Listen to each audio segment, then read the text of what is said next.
Assalamualaikum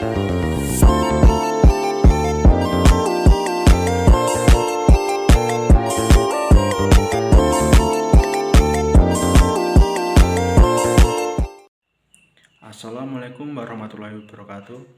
Halo semuanya. Perkenalkan, kami dari kelompok 7, saya sendiri, Dinur Ferianto, dan kedua rekan saya, Ataya Maliah dan Yida Rizky Atonisa. Nah, hari ini kami akan membahas tentang budidaya ayam dan struktur dan fungsi pada ayam. Pernahkah teman-teman bertanya-tanya, budidaya ayam dan struktur dan fungsi pada ayam itu gimana sih? Nah, pada presentasi kali ini kami akan mengupas tuntas tentang budidaya ayam dan struktur dan fungsi pada ayam. Nah, langsung saja. Baik, kita ke pembahasan yang pertama. Ayam petelur adalah jenis ayam yang dipelihara khusus untuk diambil telurnya. Nah, ayam petelur ini biasanya dipelihara di kandang baterai, yaitu kandang berjenjang yang terbuat dari kawat. Kandang baterai ini memungkinkan peternak untuk memelihara banyak ayam dalam ruang yang kecil. Namun, kandang baterai ini juga dikritik karena dianggap tidak manusiawi dan dapat menyebabkan stres pada ayam. Kemudian yang selanjutnya ada karakteristik dari ayam. Yang pertama, tubuh, memiliki tubuh ramping dan memanjang. Yang kedua itu ada daun telinga. Daun telinganya itu berwarna putih. Yang ketiga, sifatnya itu tidak memiliki sifat mengeram atau mudah gugup dan kagetan. Kemudian pada jenggernya itu memiliki jengger tunggal dan berwarna merah darah. Kemudian matanya itu bersinar. Kemudian kloakanya itu lembab dan tidak kering, terbuka lebar, dan jarak antara tulang dada dan kloaka sekitar 3-4 jari orang dewasa. Kemudian bulunya ini memiliki beragam warna tergantung ras dari ayam itu tersebut. Yang pertama itu ada jenis ayam Isa Brown. Ini hasil persilangan antara Rhode Island Red dan Leghorn, terkenal dengan produksi telur tinggi dan tahan penyakit. Kemudian yang kedua itu ada ayam Lohmann Brown, dikenal sebagai ayam petelur modern dengan produksi telur tinggi dan efisiensi pakan yang baik. Kemudian yang ketiga itu ada ayam Rhode Island Red. Ini merupakan ayam terah Amerika yang populer dengan produksi telur yang baik dan daging yang berkualitas. Kemudian yang keempat itu ada ayam Highland Brown. Ini merupakan ayam terah hibrida modern dengan produksi telur tinggi dan ketahanan penyakit yang baik. Kemudian yang terakhir itu ada ayam Australorp. Ini merupakan terah Australia yang dikenal dengan produksi telur tinggi, ketahanan penyakit yang baik dan sifatnya yang tenang. Sistem ekskresi pada ayam.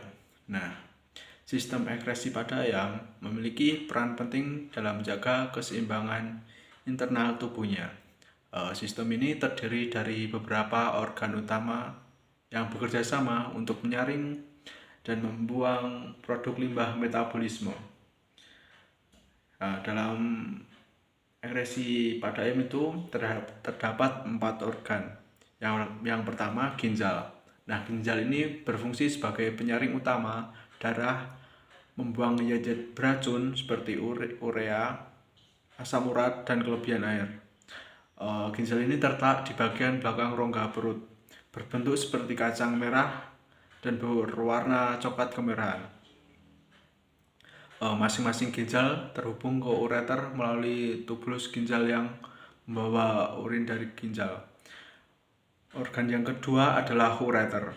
Ureter adalah saluran tabung yang menghubungkan ginjal dengan kloaka, yang mengangkut urin dari ginjal ke kloaka untuk dikeluarkan dari tubuh. Yang ketiga ada organ kloaka. Nah, kloaka adalah lubang tunggal yang berfungsi sebagai saluran pencernaan bagian akhir, saluran reproduksi, dan saluran ekskresi. Ureter ini, kloaka ini terletak di bagian belakang tubuh ayam, dekat dengan ekor. Nah, yang keempat adalah kelenjar garam. Kelenjar garam terletak di atas ginjal, berbentuk seperti butiran beras dan berwarna putih kekuningan, membantu mengatur keseimbangan garam dan air dalam tubuh dengan mengeluarkan kelebihan garam melalui urin. Kelenjar garam ini sangat penting bagi ayam yang hidup di lingkungan dengan kadar garam yang tinggi seperti pantai. Selanjutnya, sistem pernafasan ayam. Sistem pernafasan ayam dirancang secara unik untuk mendukung metabolisme aktif mereka. Sistem ini terdiri dari beberapa organ utama yang bekerja sama untuk mengambil oksigen, mengeluarkan karbon dioksida, dan mengatur suhu tubuh mereka. Pada sistem pernafasan ayam terdapat 5 organ. Yang pertama, hidung. Hidung merupakan lubang udara eksternal yang terletak di bagian depan paruh ayam. Udara dihirup melalui hidung dan disaring oleh bulu-bulu halus dan lendir untuk membersihkan debu dan kotoran. Hidung juga berfungsi untuk menghangatkan dan melembabkan udara sebelum masuk ke trakea. Organ yang kedua adalah trakea. Trakea adalah tabung berongga yang terbuat dari cincin-cincin tulang rawan yang menghubungkan hidung dengan bronkus. Pada trakea, udara yang dihirup dari hidung mengalir melalui trakea menuju bronkus. Organ yang ketiga adalah bronkus. Bronkus adalah cabang trakea yang terbagi menjadi dua. Yang pertama adalah bronkus primus, yaitu bronkus kanan dan kiri. Yang bronkus primer kemudian bercabang lagi menjadi bronkus sekunder yang lebih kecil. Bronkus sekunder membawa udara ke paru-paru. Organ yang selanjutnya adalah paru-paru. Organ pernafasan yang sangat utama dan bertanggung jawab untuk pertukaran gas.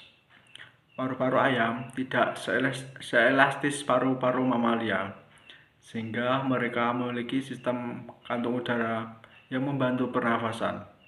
Di dalam paru-paru terdapat jutaan alveolus, yaitu kantong udara kecil tempat pertukaran oksigen dan karbon dioksida terjadi.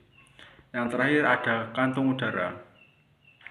Kantung udara adalah struktur membran tipis yang terhubung dengan paru-paru dan tersebar di seluruh tubuh ayam.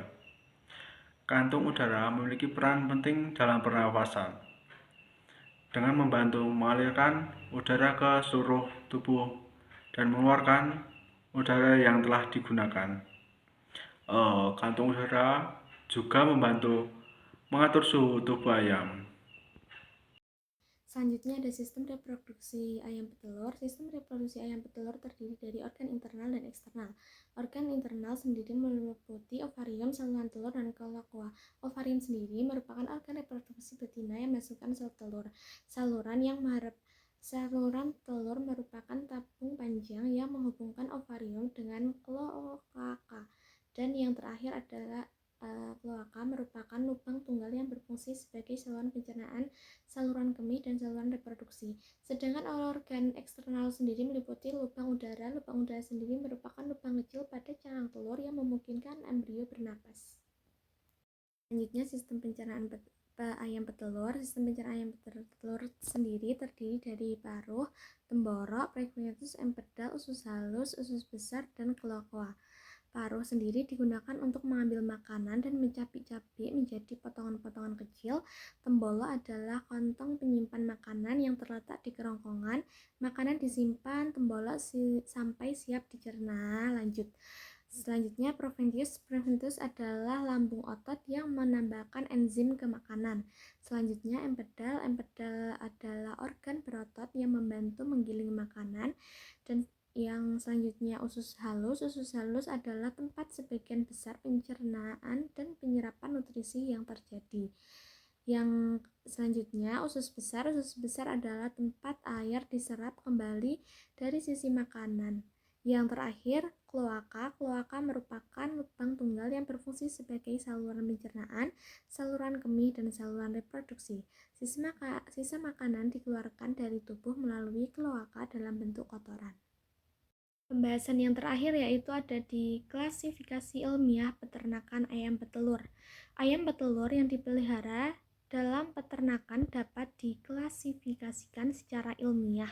Di antaranya yaitu yang pertama kingdomnya itu Animalia, filum Chordata, kelasnya Aves, ordo Galliformes, famili Pachynidae, genusnya Gallus, dan yang terakhir spesiesnya Gallus domestius.